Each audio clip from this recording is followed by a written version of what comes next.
그러니까 한국 학부모들이 교육 부담이 굉장히 크죠. 근데 중국의 교육 부담이라는 건 이루 말할 수가 없습니다.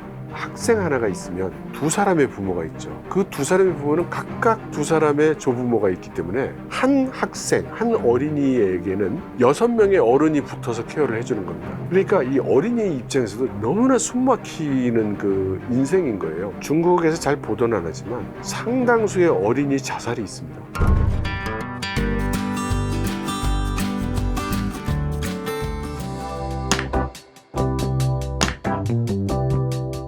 이제 희생을 했다고 하는 거는 조금 과한 표현일 것 같습니다. 그러나 우선 지금 중국의 시니어 세대가 가장 먼저 겪었어야 되는 문제는 아까 말씀드린 사유 경제의 도입입니다. 그러니까 어떤 식이 되느냐면요, 내가 중국 인민해방군으로 군대에 가서 막 싸우기도 하고 일본 놈하고도 싸우고 그 다음 장개석 군대하고도 싸워서 이제 공산주의 국가가 된 거예요. 그래서 노동자, 농민, 병사의 나라가 됐는데, 그래서 나는 공산주의가 좋아. 나는 공산당원이기도 해. 그래서 공산당 윤리에 맞게 살았어요. 그런데 이제 시장 개방이 됩니다. 그러면 시장 개방이 되면 거기서 막 장사하고 뭐하고 이런 사람들이 다 윤리적으로 깨끗한 일만 했을까요? 대부분 막 뇌물도 찔러주고 안 되는 일 되게 하고 막 이런 사람들이 큰 돈을 벌었습니다. 이거는 중국의 지금 기성세대들 입장에서는 도덕적으로 윤리적으로 열심히 성실하게 살아온 사람들은 가난하게, 전보다 더 가난하게 살고, 어디서 보지도 못했던 자본주의의 비도덕적인 행동을 서슴지 않고 했던 범죄자들은 떼돈을 버는 그런 현상을 목격했어야만 했던 겁니다. 그리고 많은 사람들이 제대로 현대적인 기술교육, 과학교육 같은 걸 받지 못했거든요. 그러니까 이 사람들이 할 수 있었던 일이라는 거는 단순 노동밖에 없었던 거예요. 근데 단순 노동 자리는 시간이 갈수록 점점 더 인건비가 내려가게 되고, 지금은 거의 기계만 또 못한 취급을 받는 그런 상황이 됐습니다. 그러니 이 사람들 입장에서는 나는 무엇 때문에 살아온 거지? 난 무엇을 위해 살았나? 이제 이런 생각을 안 할 수 없는 거죠. 이것이 잠재되어 있는 중국의 큰 사회 문제이기도 합니다. 우리들 입장에서는 중국이 너희가 개혁 개방하고 그래서 자본주의도 도입을 해서 그래서 수출 많이 하고 지금 부자가 됐잖아, 이렇게 얘기하겠지만 그 혜택을 받은 중국인은 사실상 소수인 겁니다. 대다수 중국인들은 그 소수가 돈을 버는 치부의 과정을 옆에서 보면서 자기 자신은 사회적으로 추락해가는 과정을 겪은 거죠. 그래서 이 사람들은 거기에 대한 분노가 있어요. 그래서 많은 분들이 저한테 질문을 하시거든요. 요즘 경제가 이렇게 나쁜데 말이야, 그 시진핑 실각하지 않겠어? 구태타 난다는 얘기가 있던데 이런 얘기를 많이 해요. 근데 그분들은 그 반대 얘기는 들어보신 적이 없는 거죠. 그러니까 우리나라가 이게 사회주의 국가 맞아? 이건 자본주의의 부도덕함이 지금 우리 사회 병폐를 키우고 있잖아 라고 생각하는 사람도 지금 중국에 엄청나게 많은 겁니다. 그래서 특히 지방으로 가거나 농촌에 가면 우리식의 사고방식을 가서 얘기하면 말귀가 전혀 안 통해요. 그런 면이 있습니다. 그래서 저는 이렇게 다니면서 여러분들한테 말씀드리는 이유가, 제가 중국 공산당을 찬양하는 게 아니고요, 중국의 현재 실제 상황, 중국의 수많은 사람들, 잘 사는 사람, 못 사는 사람, 배운 사람, 못 배운 사람, 그 다양한 사람들이 어떻게 생각하고 있는가, 어떻게 살고 있는가를 우리가 잘 이해해야 우리가 중국이란 존재를 잘 다룰 수 있다, 이렇게 생각하기 때문입니다.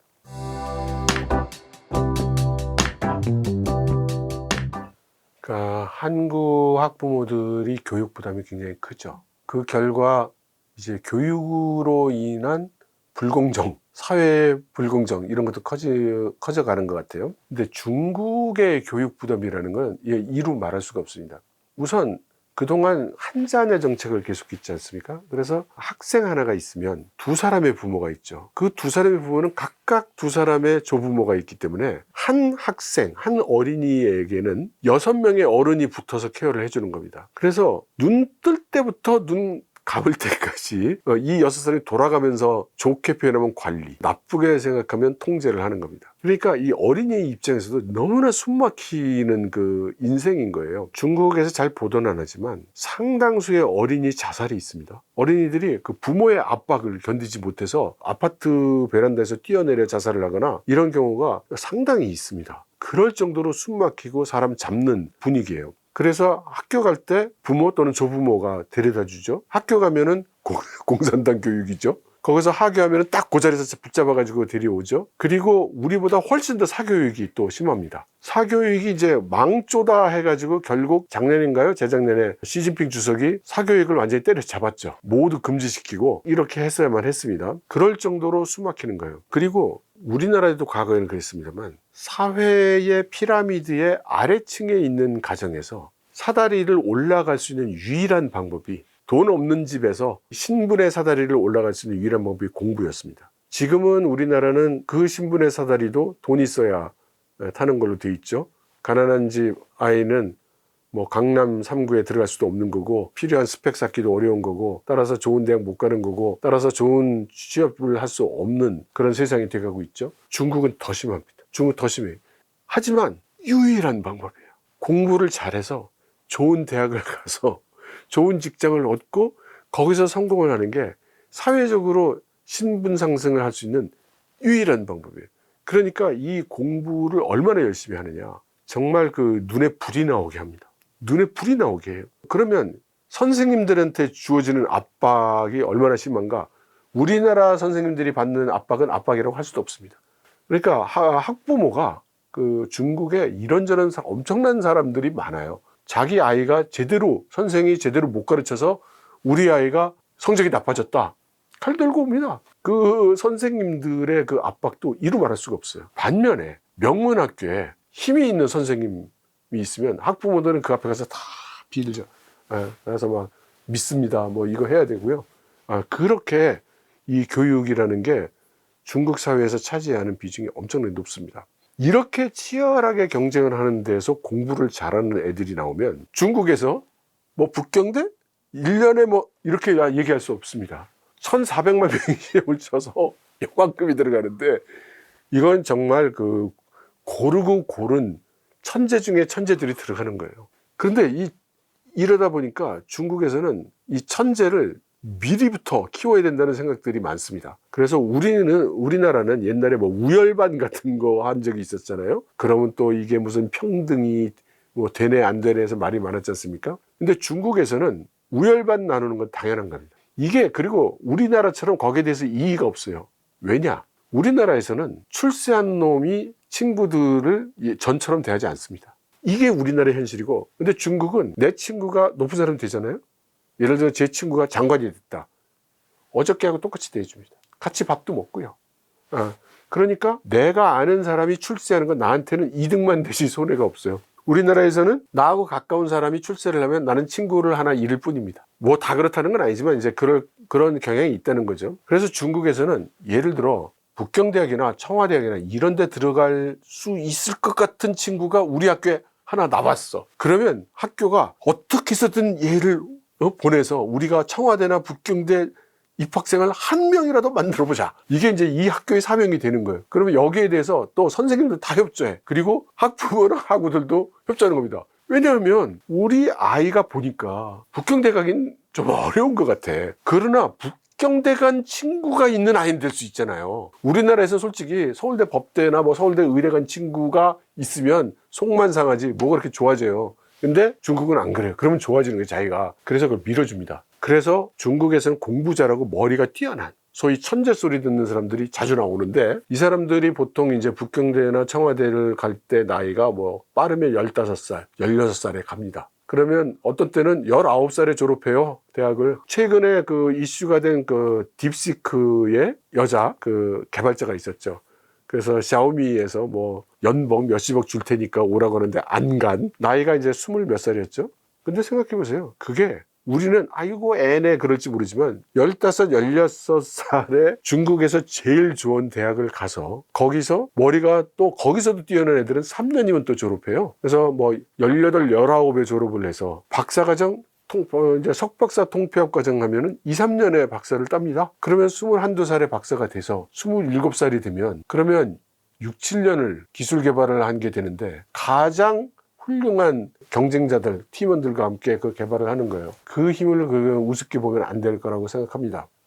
그런 얘기도 이 책을 보시면 나오니까 참고하시고요. 그래서 이 사람들의 경쟁, 이 사람들의 압박, 이거는 중국 전체 사회가 인정하는 겁니다. 시진핑 주석도 인정하고 지도자 다 인정하고. 그럼 어떻게 할 거냐? 근본적으로는 바뀌지 않을 겁니다. 왜냐하면 중국은 인재를 양성해야 되는 거거든요. 그렇게 해서 미국을 지금 추월하려고 하고 있으니까 그런 인재를 다소 희생이 따르더라도 가야 되는 겁니다. 그래서 얼마 전에 그 인재전쟁이라는 다큐멘터리가 큰 반향을 일으켰다고 하는데, 이제 보십시오. 벌써 그렇게 한 지가 지금 10년이 넘었습니다. 이제 내년부터 중국이 15차 계획에 들어가면서 15차에서는 미국의 기술을 능가하겠다라는 국가 목표를 정했습니다. 그러면 우리가 과연 지금까지처럼 뭐 우리가 중국에 가서 한 수 가르쳐 준다는 식으로 그렇게 비즈니스를 할 수 있을지 정말 의문이에요. 우리 사회가 그러니까 중국하고 대조를 해서 본다면, 중국은 첫째, 국가의 목표가 있습니다. 이런 국가가 되겠다는, 실현하겠다는 구체적인 목표가 있어요. 그리고 구체적인 비전과 구체적인 전략이 있습니다. 그리고 그 전략에 따라서 각 과학기술 계획, 뭐 산업계획, 금융산업계획, 뭐 이렇게 교육계획, 이렇게 하고 있는 겁니다. 그래서 차곡차곡 마치 군사작전 하듯이 이렇게 가고 있죠. 그런데 그걸 볼 때 우리나라는 대한민국이 지향하는 지향점이 있는가? 대한민국은 어떤 나라가 되고 싶은 건가? 맨날 여당 야당이 싸우긴 합니다. 뭐 내가 맞고 네가 틀리다 이렇게 하긴 하는데, 사실은 맨날 선거 때 되면은 선거 공약이라는 건 다 둘 다 비슷하고, 싸울 때도 항상 네가 틀리고 내가 맞다고 얘기를 하는데 근본적인 이슈에 접근을 잘 안 한다는 거죠. 그래서 우리 대한민국은 어떤 가치를 추구하고 있는가? 어떤 국가가 되고 싶은가? 그런 국가가 되기 위해서는 나라는 어떤 모습이 되어야 되는가? 그러면 부문별로 우리는 교육은 어떤 교육이 되어야 되고, 경제는 어떤 경제가 되어야 되고, 노사관계는 어떤 관계가 되어야 되고, 그러니까 일단 정책 얘기를 하기 전에 가치의 문제가 먼저 해결이 돼야 된다는 거죠. 그러면 어떤 가치가 선행하는가, 어떤 가치가 양보해야 되는가, 여기에는 논란이 항상 끝없이 있는데, 여기에 대해서 많은 우리에게 좋은 사상 철학을 하시는 분도 있고 훌륭하신 분들 많이 있잖아요. 그분들이 말씀도 하셔야 되고 또 그런 논의가 돼야 되고, 그래서 우리가 벌써 21세기도 25년이 지났는데 지금 하고 있는 얘기는 20세기하고 똑같은 얘기를 하고 있으니 발전을 할 것 같지가 않은 거예요. 그래서 우리가 지향하는 국가의 지향점이 뭔가, 우리 한국민이 추구하는 가치는 뭔가, 이런 논의도 돼야 되고, 그에 기반해서 우리가 공동적으로 추구하는 국가 목표 전략을 세우고, 여기에 따라 우리가 많은 국가 전략을 세워야 된다. 한번 생각해 보세요. 이재명 대통령이 이제 과학기술 예산을 늘린다고 그래요. 전에 있던 녀석은 깎았으니까 요번에 있던 녀석은 늘리는 거예요. 왜 늘리는데? 왜 그만큼 늘리는데? 그럼 그렇게 하면 뭐가 달라지는데? 그렇게 넣으면 우리가 구체적으로 과학기술에서 어떤 결과를 지금 내고자 하는 것인가? 여기서 우리가 좀 반성해야 된다고 생각해요. 과거에 우리나라는 마구 남을 쫓아가야 되는 입장이 있었기 때문에 국가과학기술계획이라는 게, 또 경제계획이라는 게 목표가 있었습니다. 수치가 있었어요.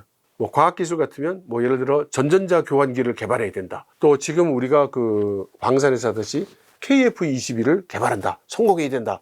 그렇게 하고 있잖아요. 근데 지금은 모든 것이 너는 뭐를 원하니? 그 여러 사람의 얘기를 다 들어서 그들끼리 아각대고 싸워서 목소리 큰 놈이 돈을 더 가져가는, 이게 과연 우리가 지금 발전하고 있는 모습인가, 저는 회의가 있고요. 그래서 우리가 목표 지향적으로, 가치 지향적으로 그렇게 나가야 되는 거 아닌가, 그런 말씀을 했던 겁니다.